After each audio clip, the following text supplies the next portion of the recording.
नमस्कार दोस्तों, आज मैं आपको माता मदन्नन की साधना बताने वाला हूँ।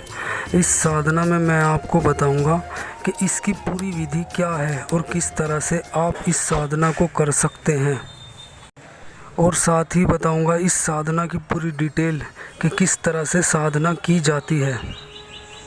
इस साधना को करने के लिए आपको सबसे पहले अपने नगर के खेड़े से इजाज़त लेनी पड़ेगी।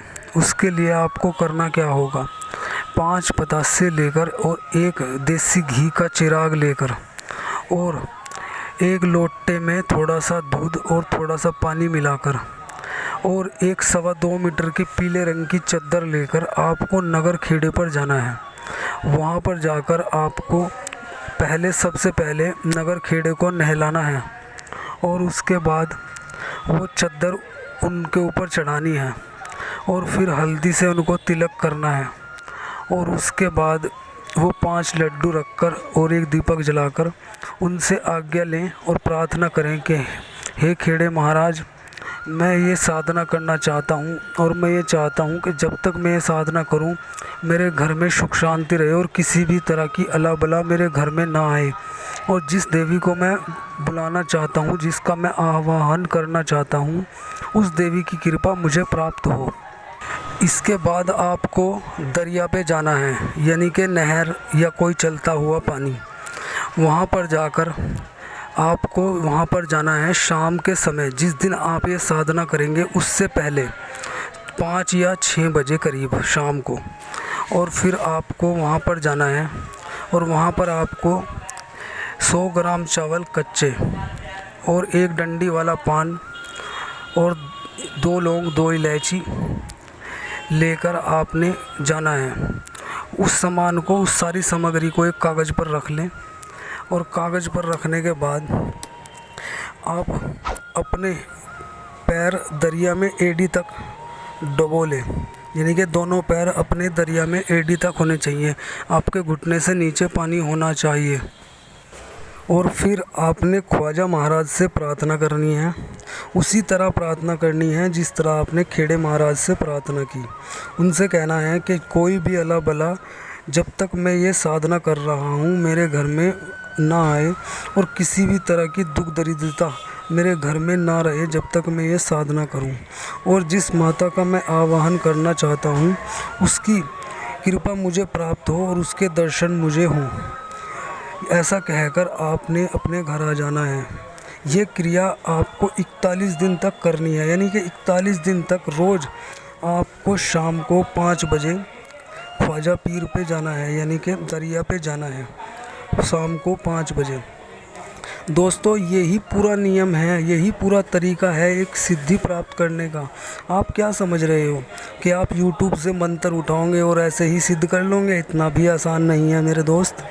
इसके लिए ये मैं आपको वो क्रिया बता रहा हूँ जो एक गुरु अपने शिष्य को बताता है, यानी कि मेरे गुरु ने जिस तरह मुझे आप बताया है इस तरह से मैं आपको बता रहा हूँ।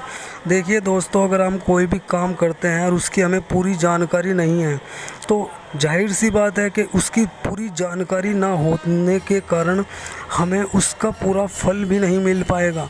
पूरा फल तो छोड़िए, आपको उसका 10% भी फल नहीं मिल पाएगा। और इसी वजह से मैंने देखा है कि काफ़ी लोग YouTube से निराश हो चुके हैं। तो दोस्तों, आप लोगों को सत्य के दर्शन कराने के लिए ही मैं ये साधना डाल रहा हूँ, ताकि आपको भी विश्वास हो जाए कि हाँ, इस दुनिया में कुछ तो सच है। दोस्तों, ये साधना वो साधना है कि जिसे मैंने खुद प्रैक्टिकल किया हुआ है। इस साधना को मैंने खुद किया है। इस साधना से देवी आपके प्रत्यक्ष नहीं होगी, आपको सिर्फ सपने में ही देवी दिखाई देगी। लेकिन आपका कोई भी कार्य है, आप जब देवी से इस साधना को करने के बाद देवी से मन में प्रार्थना, जैसे भी आप मन में सोचेंगे इस साधना को करने के बाद, वही देवी आपके मन की इच्छा पूर्ण कर देगी। और किसी भी तरह का टोना टोटका या तंत्र मंत्र या बड़े से बड़ा भगत भी आपके सामने खड़ा होने से पहले 10 बार सोचेगा। दोस्तों, ये साधना एक पूर्ण साधना है, जिस साधना के जरिए, देखिए दोस्तों, इतना भी आसान नहीं है किसी देवता का प्रत्यक्षीकरण करना। तो इसलिए मैं आपके सामने ये साधना डाल रहा हूँ। अगर आप फर्स्ट टाइम कोई भी साधना कर रहे हैं, पहली बार, और आप चाहते हैं पहली बारी में मैं देवता का प्रत्यक्षीकरण कर लूं, तो दोस्तों देवता का प्रत्यक्षीकरण करना इतना आसान नहीं है। जो देवता आपको प्रत्यक्षीकरण कराएगा ना, वो उससे पहले आपकी 1000 बार परीक्षा लेगा, और उस परीक्षा में डेफिनेटली 101% के लोग उठ के भाग जाते हैं, जिसके कारण कोई पागल हो जाता है, कोई मेंटल हो जाता है, कोई दुर्घटना से मर जाता है, या अदर कुछ भी हो सकता है, समझे। तो ये दोस्तों सौम्य साधना है। इस साधना में कोई खतरे वाली बात नहीं, और बहुत ही आसानी से आप इस साधना को कर सकते हैं और इस साधना का लाभ उठा सकते हैं। दोस्तों अब इस साधना की अगली विधि ध्यान से सुने। आपने खेड़े को पूज लिया और फिर ख्वाजा को पूज लिया। खेड़े को सिर्फ आपने 2 ही बार पूजना है, एक तो फर्स्ट टाइम जिस दिन आप ये साधना करें उस दिन, और एक जब आपकी साधना का आखिरी दिन हो उस दिन। उसके अलावा बीच में आपको खेड़े पर नहीं जाने की कोई ज़रूरत नहीं है, और ख्वाजा पे आपको रोज़ जाना पड़ेगा 41 दिन तक। इसके बाद दोस्तों आपका जो कुल देवी या कुल देवता हो, आपको उसकी पूजा देनी होगी, उसको आपने पूजना होगा और उसको आपने मनाना होगा। अगर आपके घर में अपनी कुल देवी की कढ़ाई होती है तो आपको कढ़ाई करनी पड़ेगी, या आपके यहाँ कोई सूखा सामान दिया जाता है तो आपको सूखा सामान देना पड़ेगा। और फिर आपको थोड़ी सी खीर बनाकर अपने घर के पितरों का भोग लगाना होगा, और उनका चिराग लगाकर धूप उठाएं। जैसे भी आपके घर में आपके दही पितर वगैरह पूजे जाते हैं, उनकी आपने पूजा देनी है पितरों की। फिर समझिए आपने इस साधना के लिए आप रेडी हो चुके हैं। और फिर आपने रोज़ क्या करना है, आपने रोज़ 5 पतासे 2 लौंग लेकर आपने मैदान में जाना है जहाँ कोई खुला स्थान हो, और दक्षिण दिशा की तरफ मुख कर आपने वो पतासे और वो लौंग इलायची जो आप कागज़ में लेकर गए, उस सामग्री को आप किसी उजाड़ स्थान पर रखाएं, और दक्षिण दिशा की तरफ मुख कर उस सामग्री को आपने रखना है, और माता से प्रार्थना करनी है। माता मदान साहब को मान के, चौहान साहब को मान के, नांगे गुरु को मान के, और माँ मेरी साधना को संपूर्ण करें। इस क्रिया को आपको 41 दिन तक करना है। जब आप दरिया पे जाएं उससे पहले ये कार्य कर दें। दोस्तों ये मैंने सब कुछ आपको इसलिए बताया है क्योंकि जब आप कोई भी क्रिया या कोई भी साधना करते हैं, तो ये जिन की पूजा मैं आपको बीच में करवा रहा हूँ, ये सब लोग बीच में अड़चन पैदा करते हैं, जिसकी वजह से आपका वो कार्य सिद्ध नहीं हो पाता जो आप करना चाहते हैं। क्योंकि अगर आप अपने घर के पितरों को नहीं पूजेंगे तो वो भी अड़चन पैदा करेंगे, और अगर आप अपने घर की कुल देवी को नहीं पूजेंगे तो वो भी अड़चन पैदा कर सकती है। और अगर आप खेड़े की पूजा नहीं देते तो कोई भी ऐरी गहरी चीज़ आपके घर में आकर भटक सकती है। सिर्फ खेड़ा ही एक नगर का मालिक होता है, जो किसी भी चीज़ को आने से पहले खेड़े से इजाज़त लेनी पड़ती है। और जब आप पहले ही खेड़े की पूजा दे दोगे तो कोई भी ऐरी गहरी चीज़ आपके पास आकर नहीं भटकेगी।